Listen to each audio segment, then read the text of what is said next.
पूंजी यानी कैपिटल, आखिर ये क्या होता है, थोड़ा सा विस्तार से समझेंगे।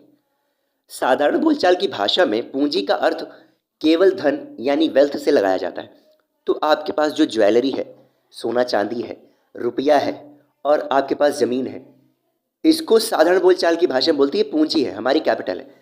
लेकिन अर्थशास्त्र में पूंजी का अर्थ केवल धन से नहीं होता है।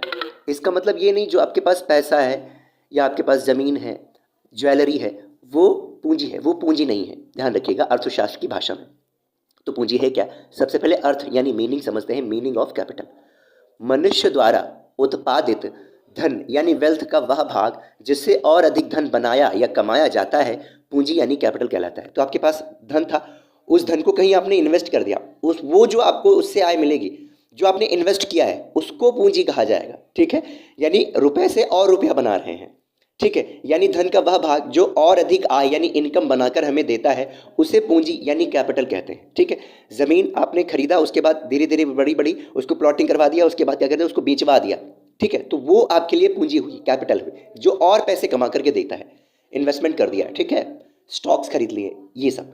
परिभाषा देखते हैं प्रोफेसर मार्शल के अनुसार, मार्शल एक अर्थशास्त्री रहे, आप जानते हैं, उन्होंने दिया है परिभाषा, प्रकृति के निःशुल्क उपहारों को छोड़कर, लेकिन जो प्रकृति द्वारा प्रदत्त निःशुल्क उपहार है उनको छोड़कर वह सब संपत्ति जिसके द्वारा और अधिक आय यानी इनकम प्राप्त की जाती है, पूंजी यानी कैपिटल कहलाती है। तो ये बात आपके समझ में आ गई होगी। जो प्राकृतिक निःशुल्क उपहार है उनको छोड़ दो, बाकी जो संपत्ति का वह भाग जिससे और अधिक आप पैसे कमा सकते हैं, उसी को कैपिटल यानी पूंजी कहते हैं। एक और परिभाषा देख लेते हैं थॉमस या थॉमस के अनुसार। थॉमस भी अच्छी परिभाषा देते हैं। देखिए, भूमि को छोड़कर पूंजी व्यक्ति तथा समाज की संपत्ति का वह भाग है। तो भूमि को छोड़ दो, पूंजी जो है व्यक्ति तथा समाज की संपत्ति यानी धन का, वेल्थ का वह भाग है जिसके प्रयोग से अधिक मात्रा में धन प्राप्त किया जाता है। तो संपत्ति का वह भाग जिससे और धन आप कमाते हैं, वही क्या हो गया आपके लिए, पूंजी यानी कि कैपिटल हो गया। अचल पूंजी क्या होता है, जिसे इंग्लिश में फिक्स्ड कैपिटल बोलते हैं। आसान भाषा में आपको समझाने का प्रयास करेंगे। देखिए, अचल पूंजी वह पूंजी यानी कैपिटल होती है जो टिकाऊ होती है और जल्दी नष्ट नहीं होती है तथा जिसका जीवन काल काफ़ी लंबा होता है। अब एग्जांपल आप देख लीजिए, मोटरसाइकिल, वो आपकी पूंजी है ना, उससे आप रोज़ अप एंड डाउन करते हैं, है ना, अपनी सर्विस देने के लिए जाते हैं, कोई काम करते हैं, कुछ सेल करते हैं उसी की सहायता से, तो वो अचल संपत्ति हुई, क्योंकि बहुत लंबे समय तक वो चलती है, एक दो दिन में खराब नहीं हो जाती। इस प्रकार की पूंजी का यूज़ उत्पादन कार्यों में बार बार किया जाता है, तो प्रोडक्शन में भी इसका यूज़ करते हैं। ठीक है, अब उदाहरण देखिए तो बिल्कुल समझ में आपके आ जाएगा। जैसे कि मकान आपकी अचल पूंजी है, बहुत लंबे समय तक चलती है। मशीनें हो गया, मशीनें जो लगती है प्रोडक्शन के लिए, वो भी अचल संपत्ति है। कल कारखाने जो आपके लगे होते हैं जिसमें मशीनें होती, प्रोडक्शन होता है। रेल हो गया, रेल की पटरियाँ हो गई। कूलर आप यूज़ करते हैं, ठीक है, जो ऑफिसेस में यूज़ होता है। कंप्यूटर हो गया, और इसके अलावा और भी आप मान सकते हैं, जैसे कि फ़ैन हो गया, है ना, पंखा हो गया, या मेज हो गया इत्यादि। ये सब अचल संपत्तियां होती, फिक्स्ड कैपिटल होती, जल्दी खराब नहीं होती हैं। ये चल पूंजी किसे कहते हैं, यानी सर्कुलेटिंग कैपिटल क्या होती है। चल पूंजी के बारे में समझते हैं। देखिए, चल पूंजी की प्रकृति अचल पूंजी से भिन्न होती है। ठीक है, पिछली वीडियो में हमने अचल पूंजी देखा था। चल पूंजी वह पूंजी है जिसका प्रयोग केवल एक बार होता है और बाद में वह नष्ट हो जाती है। अर्थात चल पूंजी का जीवन काल बहुत छोटा होता है। ये बात समझ में आ गई है कि जो चल पूंजी होती है उसका जो जीवन काल होता है बहुत छोटा होता है, वो तुरंत खत्म हो जाती है। अब हम उदाहरण देकर आपको समझाते हैं जिससे बिल्कुल क्लियर हो जाए चल पूंजी होती क्या है। जैसे कपास हो गया, गेहूं हो गया, चावल हो गया, सब्जी, फल, चीनी, नमक इत्यादि। इनका आप एक बार कंजम्पशन करते हैं, यूज़ करते हैं, तुरंत ये खत्म हो जाती है, एक बार से ज़्यादा नहीं चलती है, तो इनका जीवन काल बहुत छोटा होता है, एक ही बार में ख़त्म हो गया, है ना। यही चल पूंजी है। ठीक है, उत्पादन पूंजी किसको कहते हैं, इसे इंग्लिश में प्रोडक्शन कैपिटल कहा जाता है। प्रोडक्शन से ही पता चल रहा है, कुछ प्रोड्यूस करने वाली पूंजी होती है। आइए समझते हैं। देखिए, उत्पत्ति पूंजी उस पूंजी को कहा जाता है जो प्रत्यक्ष रूप से, मतलब डायरेक्टली, उत्पादन यानी कि प्रोडक्शन के काम में लगाई जाती है। इसका मतलब ये हुआ, किसी भी वस्तु के उत्पादन के लिए ये जो पूंजी होती है वो आवश्यक होती है, अन्यथा वस्तु का उत्पादन नहीं हो पाता है। तो ये बात आप समझ गए। अब हम एग्जाम्पल लेते हैं जिससे बिल्कुल क्लियर हो जाए। आखिर उत्पादन पूंजी है क्या? जैसे मशीन होती है, मशीन से आप प्रोडक्शन करते हैं तो वो उत्पादन पूंजी है। ऐसे ही किसान फसल उगाता है तो उसके लिए ट्रैक्टर हो गया या थ्रेशर हो गया या और भी गाड़ियाँ हो गई, ठीक है, ये उत्पादन पूंजी होती हैं। इनके बगैर वस्तु का उत्पादन या आप जो सेवा प्रदान कर रहे हैं उसका उत्पादन हो ही नहीं पाता है।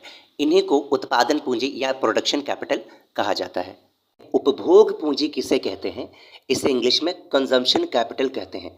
उपभोग से मतलब आप समझ रहे होंगे, कंज्यूम करना, कुछ उपभोग करना। अब समझते हैं, देखिए, उपभोग पूंजी वह पूंजी है जिसका उपयोग उत्पादन यानी प्रोडक्शन में न होकर उपभोग मीन्स कंजम्पशन में होता है, तो आप उसका उपभोग करते हैं, कंज्यूम करते हैं, प्रोडक्शन उससे नहीं करते हैं, ठीक है। ये वस्तुएं व्यक्ति की आवश्यकताओं की पूर्ति प्रत्यक्ष रूप से करती हैं और आवश्यकताओं की जो पूर्ति होती है उनको पूरा करने के लिए इस पूंजी की आवश्यकता पड़ती है, ठीक है। अब उदाहरण देखिए, तब आपको बिल्कुल क्लियर हो जाएगा।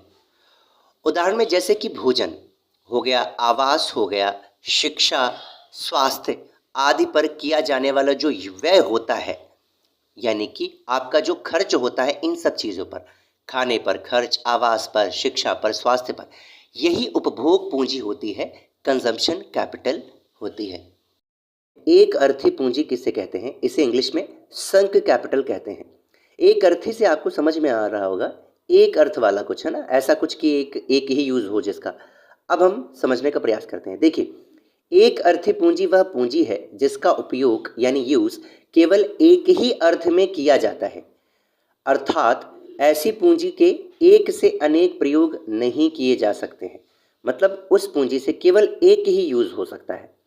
ये बात आपको समझ में आ रही है? अब उदाहरण देखते हैं जिससे हमें क्लियर हो जाएगा। जैसे कि रेल की पटरी देखिए, रेल की पटरी, क्योंकि रेल की पटरी का उपयोग केवल रेल चलाने के लिए ही किया जा सकता है, ना कि कार व मोटर चलाने के लिए, तो ये क्या हुई? एक अर्थी पूंजी हुई। बहुअर्थी पूंजी किसे कहते हैं?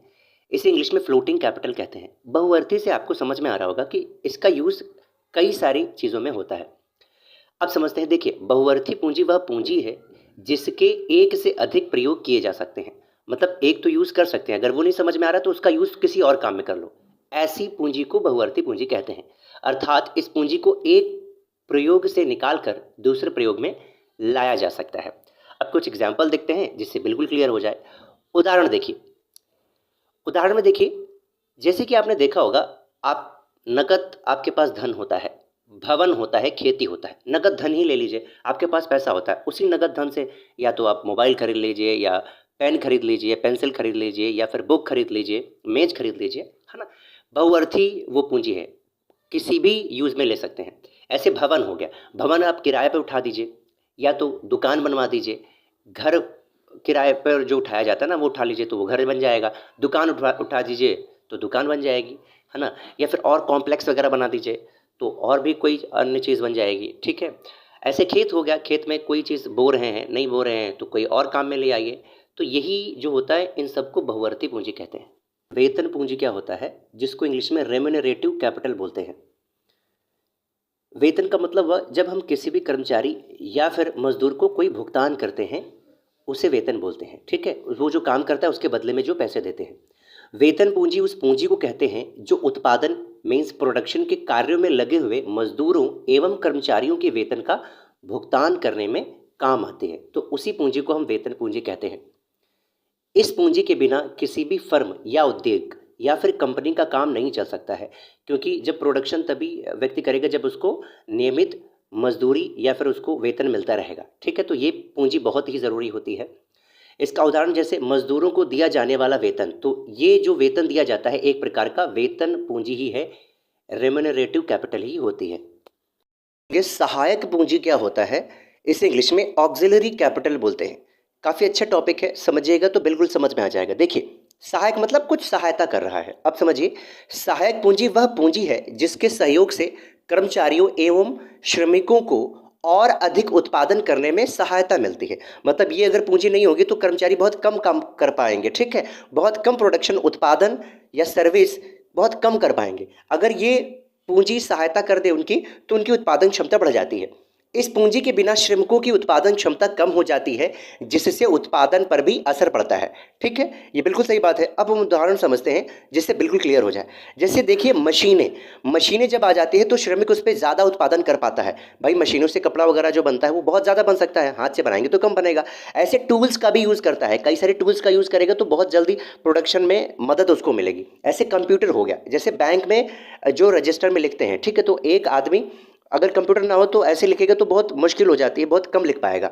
ठीक है, इतना अच्छा परफॉर्मेंस उसका नहीं हो पाएगा। लेकिन कंप्यूटर पे जब कोई भी चीज़ वो फीड करेगा तो बहुत जल्दी, बहुत ही रैपिडली, बहुत ही जल्दी उसको चढ़ाएगा और उसका परफॉर्मेंस जो लेवल है वो बहुत ज़्यादा बढ़ जाएगा। इन्हीं को सहायक पूंजी यानी ऑक्सिलरी कैपिटल कहते हैं। भौतिक पूंजी क्या होता है? इसे इंग्लिश में मटेरियल कैपिटल बोलते हैं। भौतिक मतलब हम जिसे देख या छू सकते हैं, जिसको महसूस कर सकते हैं। अब समझते हैं। देखिए, भौतिक पूंजी वह पूंजी है जिसे हम देख या फिर छू सकते हैं, अर्थात भौतिक पूंजी का संबंध भौतिक पदार्थ से होता है। तो तत्व से होता है, वो तत्वों से मिलकर बना होता है। ठीक है, जड़ पदार्थ से मिलकर बना होता है। भौतिक पूंजी का एक निश्चित आकार होता है जिसको हम देख सकते हैं, उसको छू सकते हैं और उसको महसूस कर सकते हैं, है ना, वही भौतिक पूंजी होती है। इसके उदाहरण देखिए, जैसे आपने देखा होगा मशीन होती है, यंत्र होते हैं, भवन यानी कि बिल्डिंग होती है, या टूल्स होते हैं, या किताब हो गया, मेज हो गया, बहुत सी और भी चीज़ें हो गई। इनको आप छू सकते हैं, देख सकते हैं, महसूस कर सकते हैं। यही भौतिक पूंजी यानी मटेरियल कैपिटल होती हैं। वैयक्तिक पूंजी क्या होती है? इसे इंग्लिश में पर्सनल कैपिटल बोलते हैं, यानी ये व्यक्ति के शरीर के अंदर होती है। अब हम समझने का प्रयास करते हैं। देखिए, वैयक्तिक पूंजी के अंतर्गत किसी व्यक्ति के निजी गुण को सम्मिलित किया जाता है। निजी गुण मतलब जो उसके शरीर के अंदर जो क्वालिटीज होती हैं उनको सम्मिलित किया जाता है वैयक्तिक पूंजी के अंतर्गत।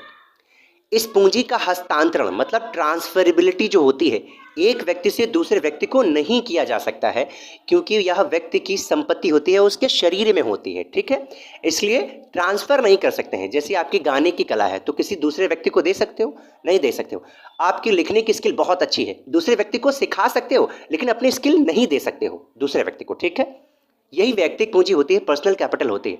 अब उदाहरण स्वरूप देखिए, जैसे व्यक्ति की कार्यकुशलता, एक व्यक्ति है जो बहुत कार्यकुशल है, ठीक है, तो वो उसकी वैयक्तिक पूंजी हुई, पर्सनल कैपिटल हुई। इसी तरह बुद्धि, किसी की बुद्धि बड़ी अच्छी होती है, वो याद करने की क्षमता उसके अंदर बहुत अच्छी होती है। गाने की कला हो गई, बोलने की कला हो गई, इसी को वैयक्तिक पूंजी यानी पर्सनल कैपिटल कहते हैं। व्यक्तिगत पूंजी क्या होता है? जिसे इंग्लिश में प्राइवेट कैपिटल बोलते हैं। व्यक्तिगत यानी कि जो एक व्यक्ति का खुद का होता है, जो उसने मेहनत से अर्जित किया होता है। अब आइए समझते हैं। देखिए, व्यक्तिगत पूंजी ऐसी पूंजी होती है जिस पर एक व्यक्ति का खुद का अधिकार होता है। ठीक है, आपके पास अगर कोई चीज़ आपने अर्जित किया है, कमाया है, खरीदा है, तो वो आपकी व्यक्तिगत पूंजी है, उस पर आपका खुद का अधिकार है। व्यक्तिगत पूंजी एक व्यक्ति अपने जीवन काल में मेहनत करके अर्जित करता है। ठीक है, तो एक व्यक्ति अपने जीवन काल में मेहनत करके अर्जित करता है। कुछ उदाहरण देते हैं जिससे बिल्कुल क्लियर हो जाए। उदाहरण के तौर पर, व्यक्ति की कार, एक व्यक्ति ने कार खरीदा तो उसकी एक व्यक्तिगत पूंजी है। ऐसे व्यक्ति का मकान हो गया, व्यक्ति ने मकान बनाया है, ठीक है, तो उसकी व्यक्तिगत पूंजी है, प्राइवेट कैपिटल है। ऐसे ही व्यक्ति की मशीन, व्यक्ति का कोई भी जैसे मोबाइल हो गया या कुछ भी हो गया, ठीक है, तो ये सब व्यक्तिगत पूंजी होता है, इसको प्राइवेट कैपिटल कहा जाता है। आई होप आपको ये चीज़ समझ में आई होगी। सार्वजनिक पूंजी क्या होती है? जिसे इंग्लिश में पब्लिक कैपिटल कहते हैं। काफ़ी इंपॉर्टेंट टॉपिक है, अच्छा टॉपिक है। सार्वजनिक मतलब क्या हुआ? जो सबके लिए है, जिसका यूज़, ऐसी चीज़ जिसका यूज़ सब लोग कर सकते हैं। अब हम समझने का प्रयास करते हैं। सार्वजनिक पूंजी वह पूंजी है जिस पर किसी व्यक्ति विशेष यानी एक व्यक्ति का अधिकार नहीं होता है, बल्कि व्यक्तियों के समूह या फिर पूरे समाज का अधिकार होता है। तो जितने भी समाज में व्यक्ति रहते हैं या व्यक्तियों का समूह रहता है, वो सारी चीज़ें सार्वजनिक पूंजी यानी पब्लिक कैपिटल को यूज़ कर सकते हैं। दूसरा पॉइंट देखिए, कोई भी व्यक्ति यह दावा नहीं कर सकता है कि सार्वजनिक पूंजी हमारी व्यक्तिगत पूंजी है। हाँ, कोई भी ये नहीं कह सकता कि जो पब्लिक गुड्स या पब्लिक कैपिटल है ये हमारी प्राइवेट कैपिटल है। ठीक है, प्राइवेट चीज़ है, ऐसा नहीं बोल सकता है। ठीक है, उदाहरण समझते हैं जिससे बिल्कुल क्लियर हो जाए। जैसे सार्वजनिक स्कूल, कोई ये नहीं कह सकता ये सार्वजनिक स्कूल मेरा है, केवल मेरे ही बच्चे जा सकते हैं। समाज में रहने वाले हर व्यक्ति के बच्चे जा सकते हैं उसमें। मंदिर हो गया, कोई भी उसमें जा सकता है। सड़क हो गया, सड़क किसी के लिए रिजर्व थोड़ी ना है, प्राइवेट किसी की थोड़ी ना है, उस पर तो हर लोग चल सकते हैं, सब लोग चल सकते हैं, आप भी, मैं भी, हर लोग। ठीक है, पार्क हो गया, पार्क में कोई घूमने से मना नहीं कर सकता, कोई भी जा सकता है, वो तो पब्लिक प्लेस है ना, पब्लिक कैपिटल है वो। ठीक है, ऐसे ही सार्वजनिक अस्पताल भी हो गया, सार्वजनिक अस्पताल में भी कोई भी व्यक्ति जा सकता है। तो इसी को सार्वजनिक पूंजी यानी कि पब्लिक कैपिटल कहते हैं। राष्ट्रीय पूंजी किसे कहते हैं? इसे इंग्लिश में नेशनल कैपिटल कहा जाता है।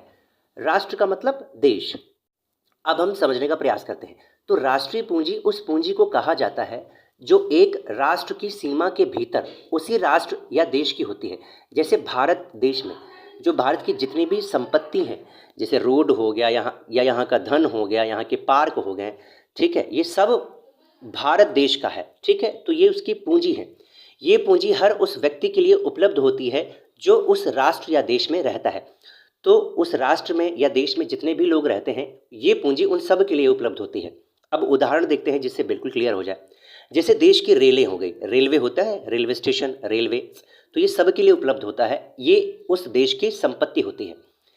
जहाज हो गया, इसी तरह सार्वजनिक कल कारखाने हो गए जो सार्वजनिक पब्लिक सेक्टर के होते हैं ना, पीएसयूज होते हैं। जो किसी देश में मार्गों का जो जाल होता है, जो रोड होती है ना, ये सारा उस राष्ट्र की कैपिटल यानी कि पूंजी होती है। अंतर्राष्ट्रीय पूंजी क्या होती है? इसे इंग्लिश में इंटरनेशनल कैपिटल बोलते हैं।